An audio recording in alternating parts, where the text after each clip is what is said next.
Breaking news చూస్తున్నాం. తెలంగాణ ప్రభుత్వం రైతు భరోసా విధి విధానాలపై అభిప్రాయం సేకరించేందుకు ఉమ్మడి జిల్లా వారీగా సదస్సులు నిర్వహించబోతోంది.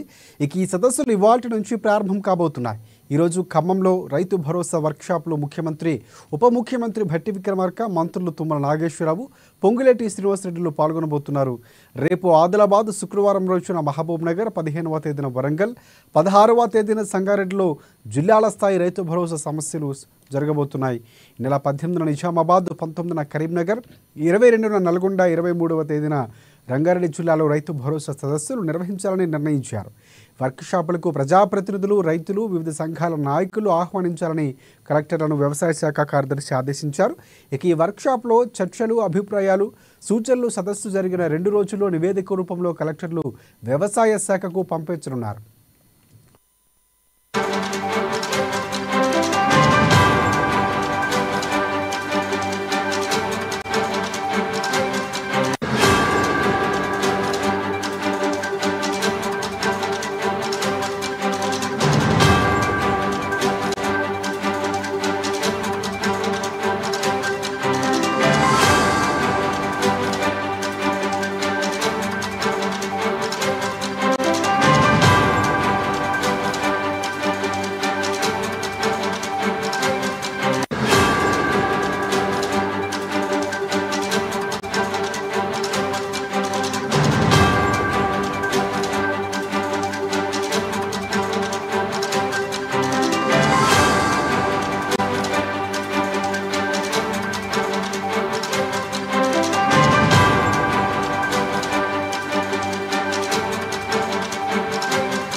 బ్రేకింగ్ న్యూస్ చూస్తున్నాం. తెలంగాణ ప్రభుత్వం రైతు భరోసా విధి విధానాలపై అభిప్రాయాలు సేకరించేందుకు ఉమ్మడి జిల్లాల వారీగా సదస్సులు నిర్వహించనుంది.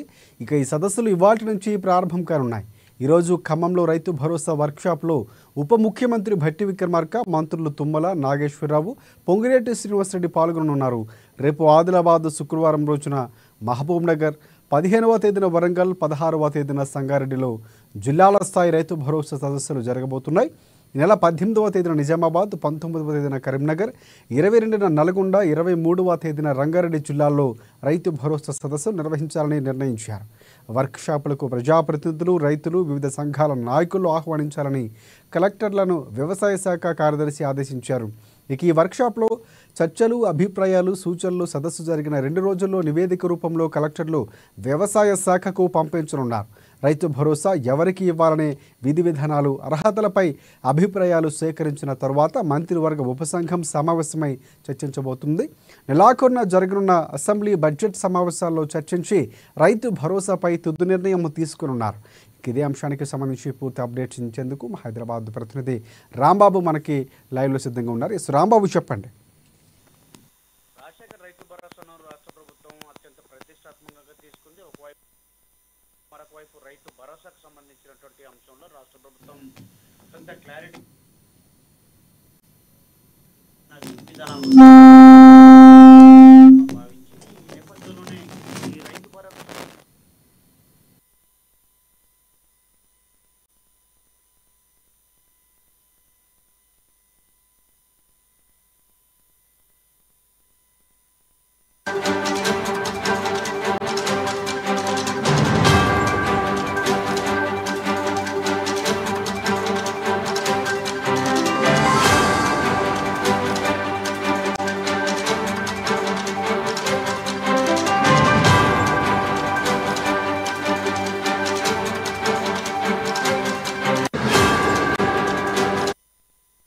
రైట్. రైతు భరోసాకు సంబంధించి రైతు సంఘాలకు సంబంధించి విధి విధానాలకు సంబంధించి రైతుల నుంచి అభిప్రాయ సేకరణ చేయబోతుంది. ఈరోజు ఖమ్మంకు సంబంధించి ప్రధానంగా ఈరోజు అక్కడ సమావేశం నిర్వహించబోతున్నారు. దీనికి సంబంధించి పూర్తి అప్డేట్స్ అందించేందుకు మా హైదరాబాద్ ప్రతినిధి రాంబాబు మనకి ఫోన్లో సిద్ధంగా ఉన్నారు. రాంబాబు చెప్పండి. రాజశేఖర్ రైతు భరోసాను ఇటు రైతు రుణమాఫీకి సంబంధించినటువంటి అంశంలో రాష్ట్ర ప్రభుత్వం అత్యంత క్లారిటీగా ఉన్నది. అదేవిధంగా దీనికి సంబంధించినటువంటి విధి విధానాలు రూపొందించడం కొరకైతే ఈ నెల 6న ఇప్పటికే మంత్రివర్గ ఉపసంఘం అయితే భేటీ అయింది. దానికి సంబంధించి ఒక నిర్ణయం కూడా తీసుకోవడం జరిగింది. రైతు భరోసాకు సంబంధించినటువంటి అంశంలో జిల్లాల వారీగా ఇటు రైతుల యొక్క అభిప్రాయాలను సేకరించాలని చెప్పేసి రాష్ట్ర ప్రభుత్వం భావించింది. మంత్రివర్గ ఉపసంఘం కూడా దీనిపైన ఈ యొక్క జిల్లాల వారీగా సమావేశాలు నిర్వహించాలని అభిప్రాయాన్ని సేకరించాలని చెప్పేసి భావించినటువంటి నేపథ్యంలోనే దీనికి సంబంధించి రైతు సంఘాల అభిప్రాయాన్ని కూడా తీసుకోవాలని చెప్పి, అదేవిధంగా ఎన్ని ఎకరాల వరకు ఈ యొక్క రైతు బంధు ఇవ్వాలి, ఎన్ని ఎకరాలకు ఒక సీలింగ్ అనేది పెట్టాలని దానిపైన ఒక నిర్ణయం తీసుకున్నటువంటి అవకాశం ఉంది. అందువరకే ఈ యొక్క జిల్లాల పర్యటనకు సంబంధించినటువంటి ఉమ్మడి జిల్లాల వారీగా ఈ రోజు నుండి ఈ యొక్క కార్యక్రమాన్ని నిర్వహిస్తా ఉన్నది. ముందుగా ఈ రోజు ఖమ్మం జిల్లా 11 నాడు అంటే రేపు ఆదిలాబాద్ జిల్లా, 12 మహబూబ్నగర్ జిల్లా, 15 తారీఖు నాడు వరంగల్, 16 నాడు మెదక్, 18 నాడు నిజామాబాద్, 19 నాడు కరీంనగర్, 22 నల్గొండ, 23 రంగారెడ్డి జిల్లాలకు సంబంధించినటువంటి ఈ యొక్క ఉమ్మడి జిల్లాల పర్యటన అయితే ఉన్నది. దీంతో ఈ యొక్క రైతులను అయితే అక్కడ నుండి అన్ని జిల్లాలకు సంబంధించినటువంటి యొక్క రైతులతోటి అయితే సమావేశం ఏర్పాటు చేసి వాళ్ళ యొక్క అభిప్రాయాలను కూడా తీసుకుంటారు. ఈ అభిప్రాయాల్లో ప్రధానంగా 5 ఎకరాలు సీలింగ్ పెట్టాలా లేకపోతే 10 ఎకరాలు సీలింగ్ పెట్టాలన్న దానిపైన ఈ యొక్క రైతు భరోసాకు సంబంధించినటువంటి విధి విధానాలు, ఎందుకంటే ఇప్పటికే రియల్ ఎస్టేట్ వ్యాపారస్తులు కూడా ఈ యొక్క రైతు భరోసా తీసుకుంటున్నటువంటి పరిస్థితి ఉన్నది. దాంతో పాటుగా ఇటు బోర్లు రాళ్ళు వ్యవసాయ సాగు లేనటువంటి భూములు కూడా తీసుకుంటానని చెప్పి ఉపయోగం లేనటువంటి భూములకు కూడా ఈ యొక్క రైతు భరోసా తీసుకుంటున్నటువంటి పరిస్థితి ఉంది. కాబట్టి వీటన్నిటిపైన కూడా రైతులతో చర్చించి ఒక స్పష్టమైనటువంటి అభిప్రాయంతో ఈ యొక్క రైతు భరోసా ఇవ్వాలని చెప్పేసి రాష్ట్ర ప్రభుత్వం భావిస్తుంది.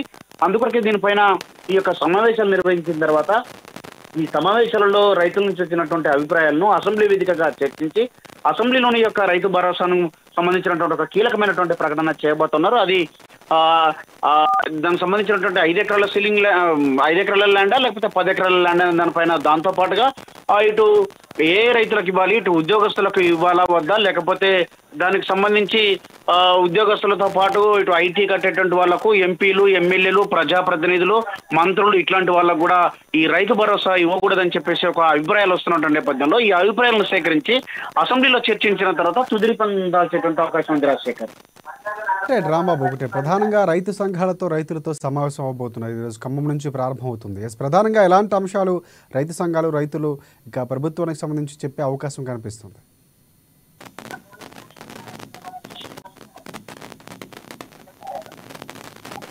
రాంబాబు, ప్రధానంగా రైతు సంఘాల నుంచి ఎలాంటి సూచనలు వచ్చే అవకాశం కనిపిస్తుంది? ఈరోజు ఏదైతే మీట్ అవబోతున్నటువంటి ఖమ్మంకి సంబంధించి ఎలాంటి సూచనలు ప్రధానంగా ఉంచే అవకాశం కనిపిస్తుంది? ఎందుకంటే కౌలు రైతులు కూడా ప్రధానంగా వారికి కూడా న్యాయం చేస్తామని చెప్పింది ప్రభుత్వం. సో వారి నుంచి ఏమైనా విజ్ఞాపనలు వచ్చే అవకాశం కనిపిస్తుందా? తప్పకుండా రాజశేఖర్, కౌలు రైతులు కూడా రాష్ట్ర ప్రభుత్వం న్యాయం చేస్తామని చెప్పింది. ఎన్నికల మేనిఫెస్టోలో కూడా చెప్పింది. ఎన్నికల మేనిఫెస్టోలో చెప్పినట్లుగా ఇటు కౌలు రైతులకు అన్యాయం జరుగుతుంది కాబట్టి వాళ్లకు ఇవ్వాల్సినటువంటి, ఎందుకంటే అసలు పెట్టుబడి ఎక్కడైతే రైతు నష్టపోతా ఉండదు కాబట్టి ఆ రైతుకు న్యాయం చేయాలని చెప్పేసి రాష్ట్ర ప్రభుత్వం చెబుతా ఉన్నది. కాబట్టి ఈ నష్టపోయినటువంటి రైతులకు న్యాయం జరగాలంటే దానికి సంబంధించి కౌలు రైతులు ఆ ఫీల్డ్ మీద ఉంటారు కాబట్టి వాళ్ళు వ్యవసాయం చేసేటువంటి వాళ్ళ కాకుండా సాగులో లేనటువంటి వారు రైతులకు ఇస్తున్నారు కాబట్టి అసలు సాగు మీద ఉన్నటువంటి ఆ పంట పండించేటువంటి రైతుకు నష్టం జరుగుతుందని చెప్పేసి భావిస్తున్న నేపథ్యంలో ఇటు ఎవరైతే సాగు భూమిలో ఫీల్డ్ మీద ఉంటారో వాళ్ళకందరికీ ఇవ్వాలని చెప్పేసి రాష్ట్ర ప్రభుత్వం భావిస్తున్న నేపథ్యంలో ఈ కౌలు రైతులకు ఇవ్వాలని చెప్పి ఇప్పటికే అభిప్రాయానికి వచ్చిన నేపథ్యంలో దానికి సంబంధించినటువంటి విధి విధానాలు కూడా ఏ విధంగా తీసుకోవాలి, కౌలు రైతులను గుర్తించడం ఎలా, ఒకవేళ యాజమాన్య పక్కున్నటువంటి రైతులు ఈ కౌలు రైతులకు సంబంధించినటువంటి అంశంలో ఏమన్నా దానికి సంబంధించినటువంటి వాళ్ళు కౌలు రైతు అని చెప్పేసి ఏమన్నా గుర్తించేటువంటి ప్రక్రియ లాంటివి ఏమన్నా ఉంటాయా లేదా ప్రభుత్వం ఏ విధంగా తీసుకోవాలని దానిపైన కూడా అభిప్రాయం అయితే సేకరిస్తున్నారు.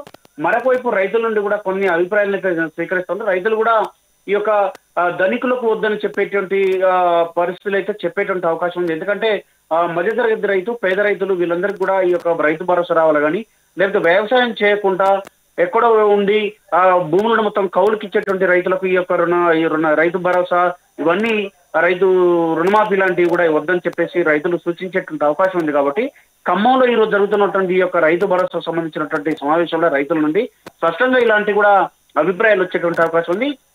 ఖమ్మంలో జరుగుతున్నటువంటి ఈ యొక్క మంత్రివర్గ ఉపసంఘం కూడా ఖమ్మంకు బయలుదేరి వెళ్ళింది. బట్టి విక్రమార్క, పొంగిరెడ్డి శ్రీనివాసరెడ్డి, తుమ్మల నాగేశ్వరరావు, అదేవిధంగా ఇన్ఛార్జి ఖమ్మం జిల్లాకు సంబంధించినటువంటి మంత్రి కోమటిరెడ్డి వెంకరెడ్డి కూడా ఈ యొక్క రైతు భరోసాకు సంబంధించినటువంటి రైతుల అభిప్రాయానికి సంబంధించినటువంటి సేకరణకు సంబంధించినటువంటి సమావేశానికి అయితే హాజరు కాబోతున్నారు.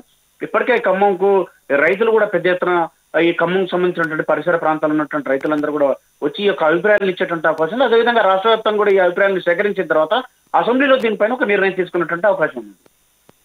Thanks for updates Rambabu.